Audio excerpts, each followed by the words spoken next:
예, 안녕하세요. 이변은 있다 이동현 변호사입니다. 예, 오늘은 학교폭력 가해 학생에 대한 조치는에 대해서 한번 알아보도록 하겠습니다. 예, 제가 이제 오늘의 주제를 선택하게 된 이유는 이 학교폭력 가해 학생이 되었다면서 이제 조치가 어떻게 나오는지 학교폭력대책심의위원회에서 그리고 이제 학교폭력대책심의위원회에서 좀 최대한 경한 조치를 받기 위해서는 어떻게 대응해야 되는지 이렇게 문의를 하시는 분들이 많은데 그거에 대해서 간략하게나마 답변을 드리고자 오늘의 주제를 선택해 보았습니다. 우선 들어가기 앞서 학교 폭력의 개념을 좀 보게 되면 학교 폭력은 학교 내외에서 학생을 대상으로 발생한 상해, 폭행, 감금, 협박, 약취유인, 명예훼손, 모욕, 공갈, 강요, 강제적 침입 및 성폭력, 따돌림, 사이버 따돌림, 정보통신망을 이용한 음란 폭력 정보 등에 의하여 피해 학생에게 신체, 정신 또는 재산상 피해를 수반하는 행위를 의미합니다. 이 학교 폭력의 개념을 정확하게 아셔야지 대응할 수 있기 때문에 제가 계속해서 이전 보통 이제 학교 폭력 관련된 유튜브를 촬영할 때는 계속해서 설명을 드리는 부분입니다. 예, 그럼 이제 오늘의 주제인 학교폭력 가해 학생에 대한 조치는 한번 알아보도록 하겠습니다. 예, 학교폭력대책심의위원회는 우선 가해 관련 학생의 행위가 학교폭력에 해당하는지 여부를 판단하게 됩니다. 즉, 제가 좀 정리해서 말씀드리자면 우선은 학교폭력대책심의위원회에 학교폭력 사안이 회부가 되면 학교폭력대책심의위원회가 개최되는 날이 정해지고 그 개최되는 날이 정해지면은 가해 관련 학생과 피해 관련 학생은 출석해가지고 진술을 할 수 있습니다. 그리고 거기서 이제 학교폭력대책심의위원회 위원님들이 판단하는 게 뭐냐면 우선 첫 번째 가해 관련 학생의 행위가 학교폭력에 해당하는 행위인지 그러니까 학교폭력에 해당하는지 여부를 먼저 판단하게 됩니다. 그래서 만약에 억울하게 학교폭력에 휘말리게 된 경우는 가해 관련 학생은 피해 관련 학생과 주고받은 메시지 내용, 그 다음에 주변 학생들의 진술 등을 바탕으로 피해 관련 학생에게 신체, 정신 또는 재산상 피해를 주는 학교폭력을 행사한 사실이 전혀 없다는 점에 대해서 법률적인 관점에서 합리적으로 주장을 해야 됩니다. 즉, 학교폭력에 해당하는지 여부를 판단할 때 학교폭력에 해당하지 않는다는 점에 대해서 언급을 해야 된다는 부분입니다. 이거 잘 알아두셨으면 좋겠고 계속해서 보도록 하겠습니다.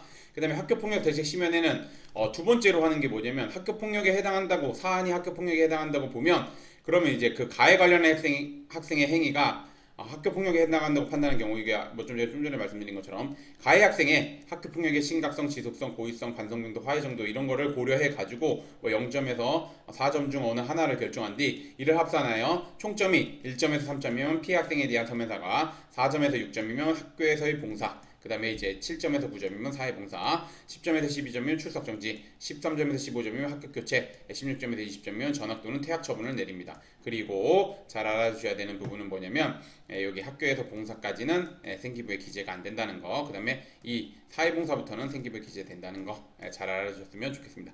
그래서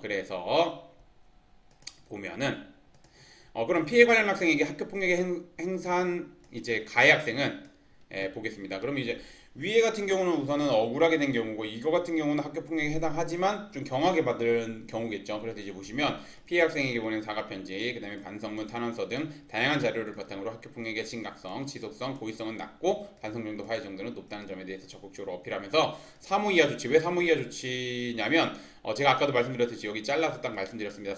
사무가 학교에서의 봉사 조치인데 학교에서의 봉사 3호 이하 조치 같은 경우는 이제 생기부에 기재가 안 되는데 4호 이상 조치는 생기부에 기재가 되므로 3호 이하의 조치를 받도록 좀 대응을 해야 되는 부분입니다. 이거 잘 알아주셨으면 좋겠고 그리고 요거 밑에 표를 보시면은 이제 위원님들이 보통 요 표를 바탕으로 해가지고 이제 점수를 매겨가지고 우선 학교 폭력에 해당한다고 보면 이 표를 바탕으로 해가지고 점수를 매겨가지고 이렇게 조치를 내리게 되는 부분입니다.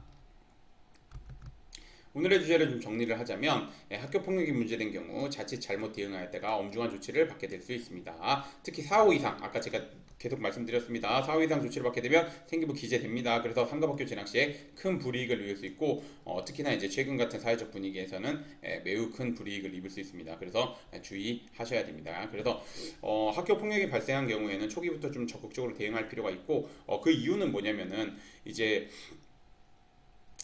일반인들이 판단했을 때 그리고 이제 부모님들이 판단했을 때는 아무래도 자녀 얘기를 듣다 보니까 이 학교폭력에 해당하지 않는다고 다투시는 경우가 많은데 오히려 그렇게 그 객관적으로 봤을 때는 학교폭력에 해당하는 경우가 많고 그 다음에 학교폭력에 해당하면 당연히 그 학교폭력에 해당하는 그 조치를 따라서 해야지 사무 이하의 조치를 받게 되는 겁니다. 그래서 제가 좀 말씀드리고자 하는 거는 뭐냐면 학교 폭력이 문제된 경우에는 학교 폭력 전문 변호사님의 도움을 받을 필요가 있고 이 학교 폭력 관련해 가지고 이제 도움을 받을 때 제가 두 가지 꼭 확인하라고 말씀드립니다. 첫 번째, 대한변협에서 인정하고 있는 학교폭력 전문 변호사님 이 꼭 확인하셔야 됩니다. 전국에 저를 포함해서 열 몇 명밖에 안 되니까 그거 꼭 확인하시고, 두 번째, 현재 학교폭력 대책심의위원회 위원으로 활동하고 있는지 이 두 가지 요건 충족하시는 변호사님의 도움을 받아서 대응하는 것이 아무래도 사건을 진행하는데 더욱 도움이 될 것입니다.